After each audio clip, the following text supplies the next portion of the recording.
up to 30% of the cost of the building can be attributed to rework. Mercedes-Benz came to mind almost yeah. immediately. Yeah. Okay. Big old stadium. So what was that? What would that building run to build it? That was over $1 billion. Yeah. Well over $1 billion.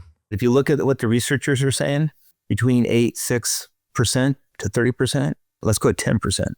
What's 10% of $1 billion?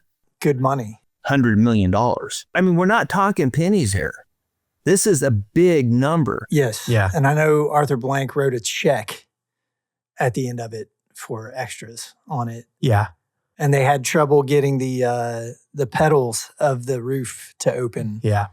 When they first done it. So there was like a large example of... There's some rework there for sure. Right? Yeah. And somebody will come to you and say, I don't believe those numbers. I didn't at all first. I honest to God did not believe those numbers myself. You know, when you're going through and building the first time, you going through and I mean, it's, you have the trades, you're probably sweeping through doing things, right? So you're sweeping through, you're doing the plumbing, you're doing the framing, you're doing the plumbing, you're doing the tile, you're doing like all of these things, you're kind of sweeping through. You don't have like one person going in trying to do one room, right? You're not waiting on one room of sheetrock mud to dry.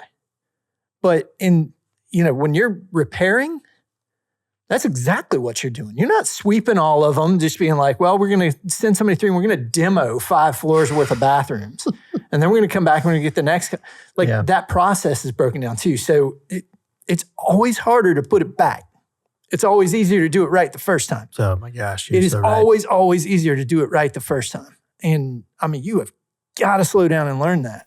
We don't have a culture like we do in safety. Now, I'm not saying everybody's bad. We pointing fingers. We build amazing buildings in this country, and we build them great and they stand, and it's amazing. If you don't believe me, go to some third world country. I mean, we do a great job, except the fact there are 2 types of losses, in my opinion. There's humanitarian loss that's in your heart.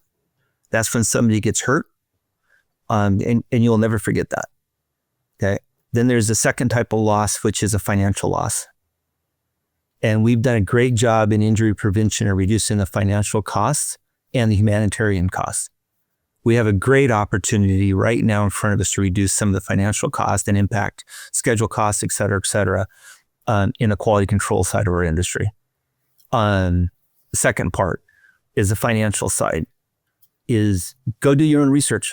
Go read some of these papers by these fancy researchers. I don't care if you say 8% or 20%. Go 10%. 10% of the last building you just bid or built. Where else on your line item can you have a chance to impact that? I'm not saying this will take you from 10% to 0%. It will take it down. No different than what safety has done with the weekly safety meetings. It will reduce cost. I know it in my heart. I know it in my heart. On that $1 billion Mercedes-Benz project, that's $100 million. We can't sit here and do nothing. We're talking big bucks.